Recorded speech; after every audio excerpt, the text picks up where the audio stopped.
Season's greetings to all of you on the other side of the screen. I am the Overly Positive Fanboy, and this is Overly Positive Reviews. A cold winter breeze permeates the air, for Christmas time is upon us. You know, this time last year was actually the very first episode of Overly Positive Reviews. And instead of doing anything Christmassy, I reviewed The Casual Vacancy in order to do a cheap joke about pretending to review The Christmas Pig. The only festive thing that happened in that review is me doing a little dance. I sure hope you enjoyed that, for I'm never doing that ever again. But anyway, in order to make up for that gross misdemeanor, I have decided that today I am definitely going to review a Christmas movie. Or two. Or three. Or six. That's right, folks. Today's Overly Positive Review is every Home Alone movie.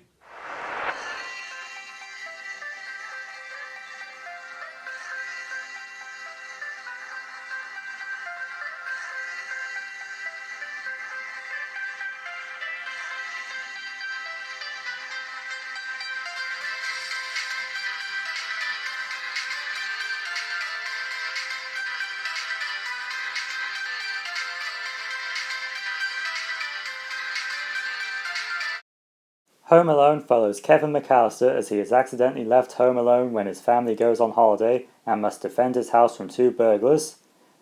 Now this is a film that needs no introduction. Home Alone is one of the highest grossing Christmas movies of all time, and for good reason. This is just a perfect blend of acting, music, writing and directing. Macaulay Culkin shines as Kevin McAllister, able to carry an entire movie where he's the only one around for most scenes, bringing so much charm and likability into what could easily have been a bratty character. Joe Pesci and Daniel Stern delight as the Wet Bandits Harry and Marv. We've got a perfect double act with these two, and they just inject so much comedy into the iconic booby trap scenes. Like seriously, these wouldn't work half as well without Pesci and Stern's reactions. And of course I should spotlight Catherine O'Hara as Kevin's determined mom.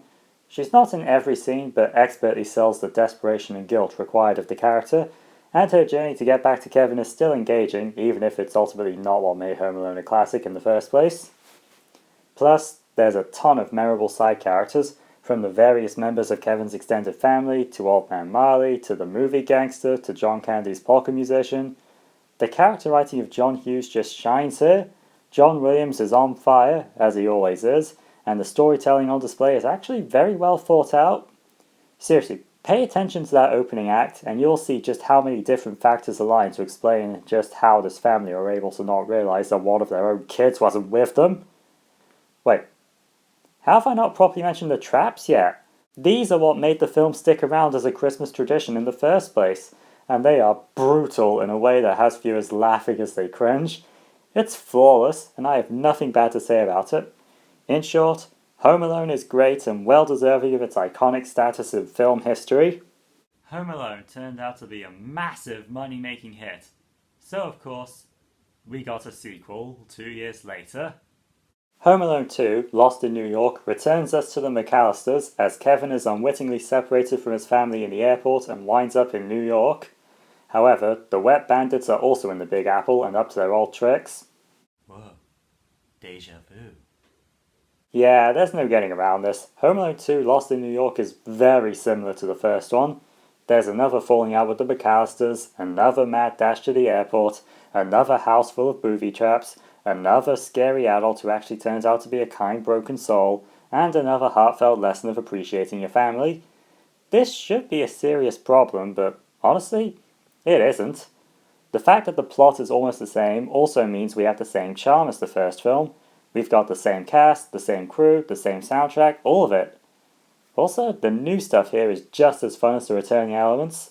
The hotel staff are great, especially the concierge, played by Tim Curry. And everyone knows that any Tim Curry performance is simply smashing. If I had any serious complaint beyond the plot rehashing, it would be that the setup is less airtight and more contrived than before. It's harder to suspend disbelief here, is what I'm saying. But honestly, that's not a huge gripe if the end result is still this enjoyable to watch. Also, how much did the people who made the Talk Boy pay for this product placement? Because Damn, this thing is a huge plot device at times. Also, minor nitpick here, but Kevin claims that only a year has passed since the first film, yet later goes on to say that he's 10 years old, despite stating in the first film that he's 8. What in the time paradox is going on? With 2 successful movies under their belt, of course Hollywood wanted to make a third one, but Macaulay Culkin was getting too old. So where could you possibly go from here? Home Alone 3 shifts focus away from the McAllisters to tell the story of Alex Pruitt, an 8-year-old tech whiz who comes into possession of a toy car containing a stolen military microchip that internationally wanted terrorists are trying to get their hands on. Wait, what? I am reading from the right script, aren't I? Yep, I am. Seriously, this is the setup of Home Alone 3. A quartet of highly dangerous criminals have stolen a microchip capable of shielding missiles from radar in the hope of delivering it to a Korean terrorist. This is far removed from what you'd expect of a Home Alone movie, and it ends up hurting the film in the long run. If these guys are so formidable that they stole from the military, then how is a child running rings around them later?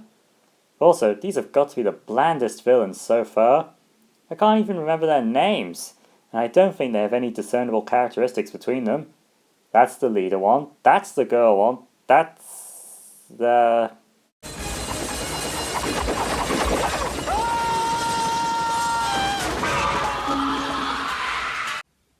Jesus!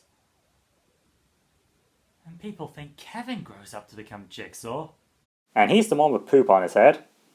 The wet bandits, these guys are not. My other major gripe is that the Pruitts have got to be among the worst parents in the entire franchise. Not because they're negligent, but because they repeatedly leave this kid home alone with the chicken pox just because a work thing came up. I don't care that they were only popping out for a short while. I don't care that they supposedly live in a safe neighborhood. You can't just leave a sick 8-year-old all on his own like that.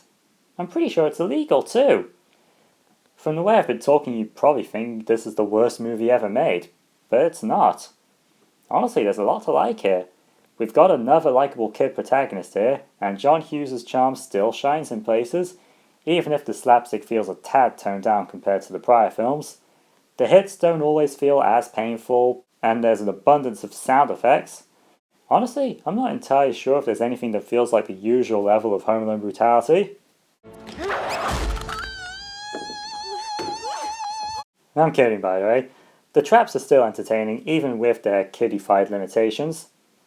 Truthfully, this is probably the best of the non-Culkin sequels, and I know that kids will like it, because I liked it when I was a kid. And with 3 movies under their belt now, the franchise was starting to dry up a bit. Is there any direction you could possibly go after here? Well, apparently somebody thought they could think of something. Home Alone 4, aka Home Alone Taking Back the House, follows Kevin McAllister. Wait, Kevin? That's Kevin? That guy looks nothing like him! This is actually a major problem with the movie. It's trying to be a continuation of the original saga, but nothing looks right.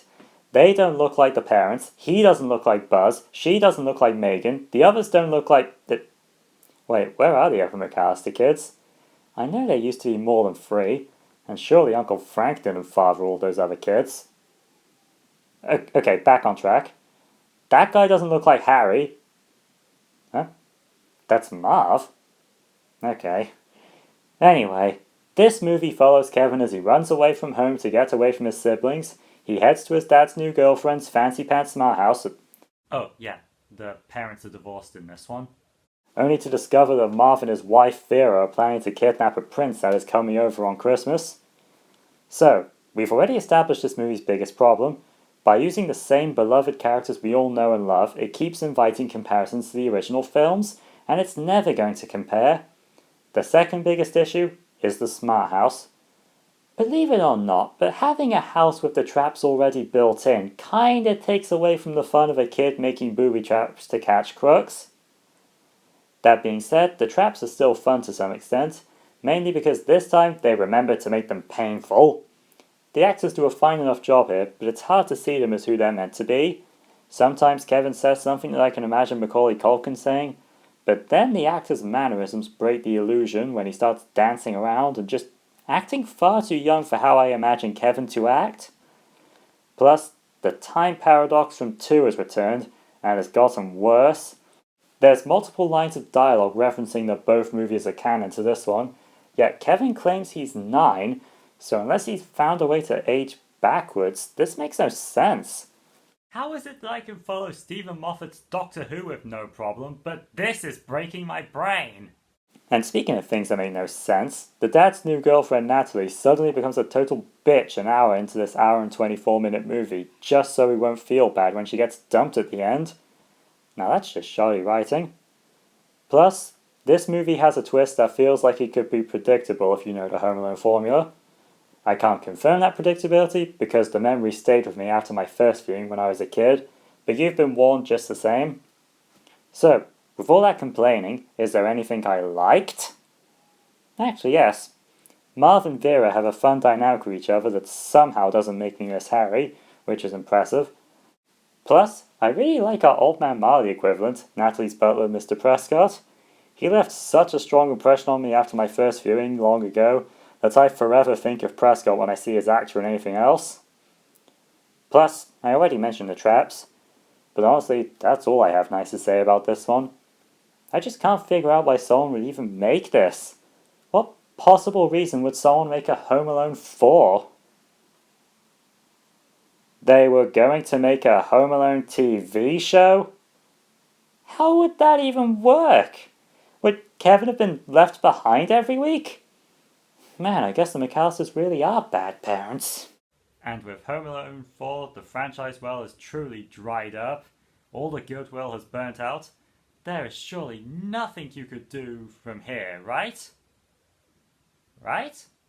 Home Alone, the holiday heist follows the Baxters as they move into their new home in rural Maine. 10-year-old gamer Finn is scared that the house is haunted, but what he should really be afraid of are the burglars hoping to break in and steal a priceless painting hidden away in the basement. Thankfully, this movie is nowhere near as bad as the previous entry in this series. Unfortunately, there's not a lot to talk about here, as this movie is mainly just dull. We begin with a very typical setup of a family moving house that we've seen 1,000 times already. They move for the parents' careers, and the teenage daughter is snarky and rude.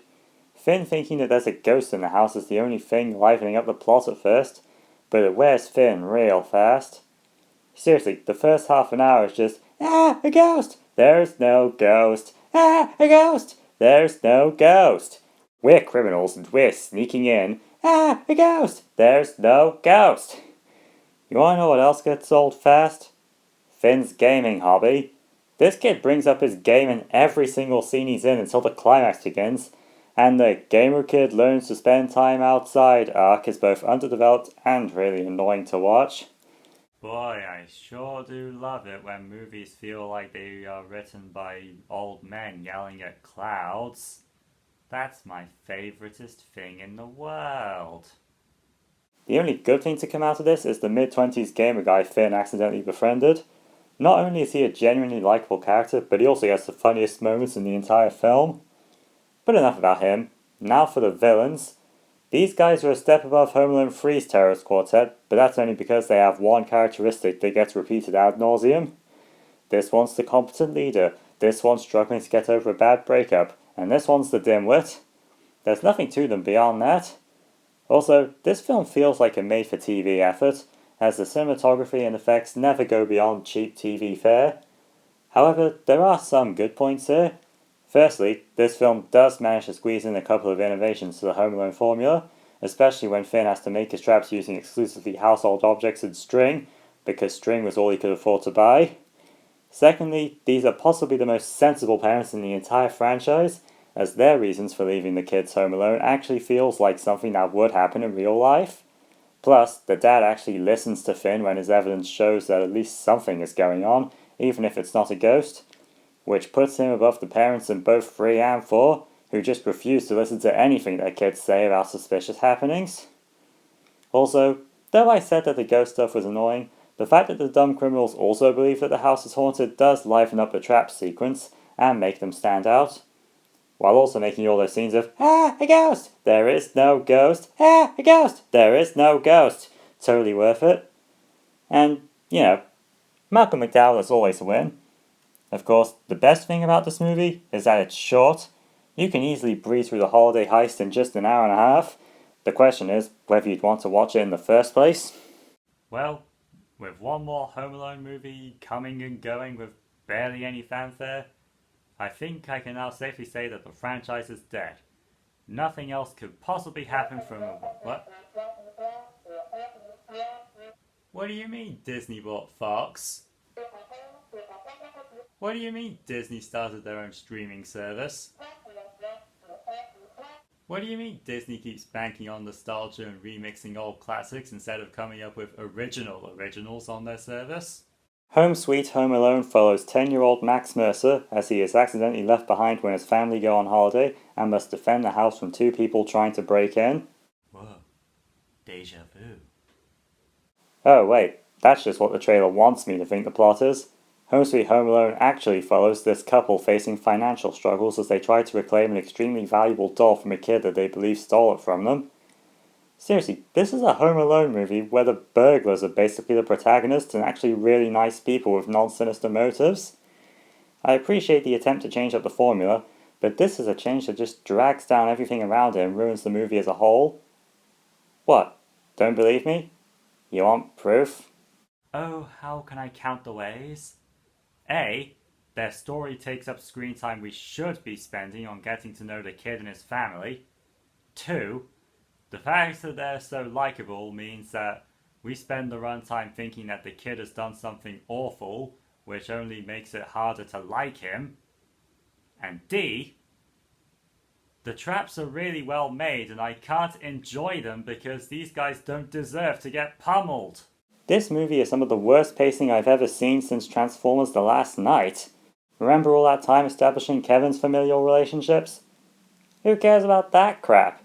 Here, we only get one scene of Max interacting with his family before they leave for Tokyo. It leaves the usual love your family message feeling underdeveloped as a result, because everyone in this family except for the main kid and the mother are blank slates who contribute nothing to the story. The only thing I can say about them is that one uncle poops a lot. But don't worry, I can tell you all about the burglars family, because that's where I wanted to spend my time. And something else that gets ruined by this change in focus is Max Mercer himself. Spoiler warning, by the way. Right, yeah. Spoilers for Home Sweet Home Alone. God, like anybody cares about spoilers for Home Sweet Home Alone. Because we're meant to think that he stole a doll from the burglars, it ends up making me not like him, and subsequently not care about him coming out on top. Not that he was much better anyway. I feel bad for Archie Yates, who plays Max here, because he's trying his best to deliver a charming performance, and he's so good in things like Jojo Rabbit, but the script keeps making him bratty, and not in that endearing way Kevin was a brat, but in a conceited, smarmy way. Max does have his moments where he becomes more likable, mainly because the script is playing him as oblivious and prone to conclusion jumping instead of as a smartass, but it's unfortunately not enough to save the character. The biggest flaw I haven't addressed yet is just how derivative the whole thing feels. Remember how Lost in New York had a lot of shared elements with the original film? Somehow, Home Sweet Home Alone feels like the bigger knockoff. There are so many moments here designed to make you go, "The first movie!" The music is exactly the same, there's repeated scenes which even Lost in New York didn't copy, and even Buzz makes a cameo as a fat cop stereotype. The whole thing just feels obnoxious with how much it's trying to play on the first movie's nostalgia. Speaking of playing to first movie nostalgia, I don't think the writers here even know who their audience is supposed to be. There's a lot of jokes here that I feel will go over kids' heads. Not because they're rude or anything, but because they cover topics that kids probably wouldn't be interested in. What child cares about the cloud and the over-digitalization of everything? Why is a 2021 movie making an O.J. Simpson reference? I wouldn't mind this so much if the jokes were funny, but they aren't. And this kind of humor dominates the film, drowning out the few moments that were actually funny. After all that ranting, is there anything good I can say? Surprisingly, yeah. The production values are good here. Unlike the last two, I can buy that this is something that could play in cinemas, even if it was a streaming original. I've already praised Archie Yates' performance, but the rest of the cast is perfectly fine too. They're doing their best. Some moments were actually funny, and these were the moments that were actually telling jokes that kids would laugh at. My personal favourite was the gross old lady candy bit. And when you look past the plot, the traps are really well done here. They're the only part that feels genuinely creative, introducing varied and modernized traps we haven't seen before, such as VR headsets and exercise equipment. And we also get the most diabolical, sadistic trap of all: stepping on Lego! Also, we're in Lost in New York levels of lethality, which would probably be really funny if these burglars actually deserved to go through all this pain. Doesn't that just sum up Home Sweet Home Alone? It's a movie that didn't need to exist, bogged down by some utterly baffling creative choices. That was every Home Alone movie, and this was Overly Positive Reviews. I will see you next year for all sorts of special little projects. Bye!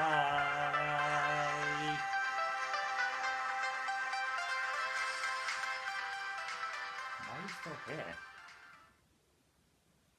Oh, right. It's a Home Alone review. You probably want me to do the thing. Oh well, as it's Christmas.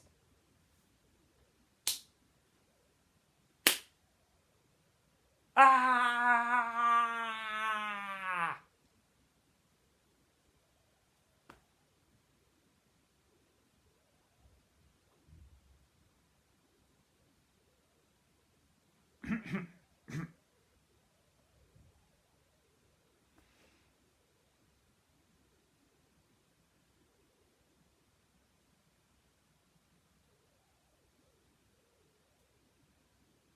Why are you still here? What could you possibly want me to do?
Merry Christmas, everyone.